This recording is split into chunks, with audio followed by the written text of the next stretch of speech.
एक छोटे से गांव सूर्यपुर में 3 भाई रहते थे।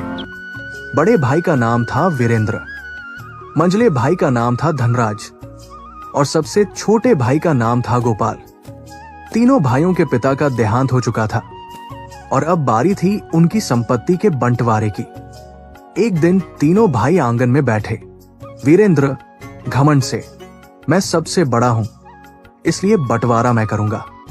धनराज ने तुरंत सिर हिलाया, हाँ भैया, जो आप कहेंगे वही सही। गोपाल मासूम था, भैया आप दोनों बड़े हैं, मैं आपका फैसला मान लूंगा। पहला बंटवारा खेत। वीरेंद्र बोला, हमारे पास 2 बड़े खेत हैं और एक पतली मेड़। 2 खेत मैं और धनराज ले लेंगे और मेड़ गोपाल की। धनराज हंस पड़ा, वाह भैया क्या बात है। गोपाल चुप रहा, ठीक है भैया, मुझे मंजूर है।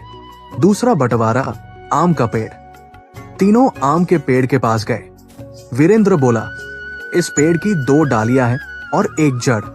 एक डाल मेरी, एक धनराज की और जड़ गोपाल की। गोपाल ने फिर सिर झुका दिया, मंजूर है भैया। तीसरा बंटवारा घर। वीरेंद्र बोला, घर में 4 कमरे हैं और एक छत। 2 कमरे मेरे, 2 धनराज के और छत गोपाल की। अब गोपाल की आंखों में आंसू थे, लेकिन उसने कुछ नहीं कहा। चौथा बंटवारा पैसे। मटका खोला गया। वीरेंद्र बोला, नए सिक्के हम दोनों लेंगे और पुराने बेकार सिक्के गोपाल के। गोपाल को सिर्फ 4 पुराने सिक्के मिले। घर से निकालना। वीरेंद्र बोला, अब घर हमारा है, तुम छत पर रहो या कहीं और जाओ। गोपाल और उसकी पत्नी सीता को घर से निकाल दिया गया। नई शुरुआत।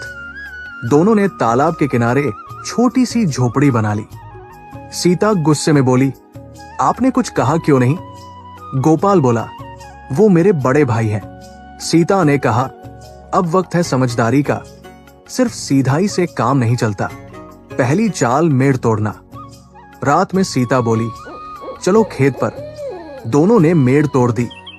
अगले दिन पानी बह गया और वीरेंद्र धनराज की फसल बर्बाद हो गई। दूसरी चाल पेड़ काटना। सीता बोली, पेड़ की जड़ हमारी है ना?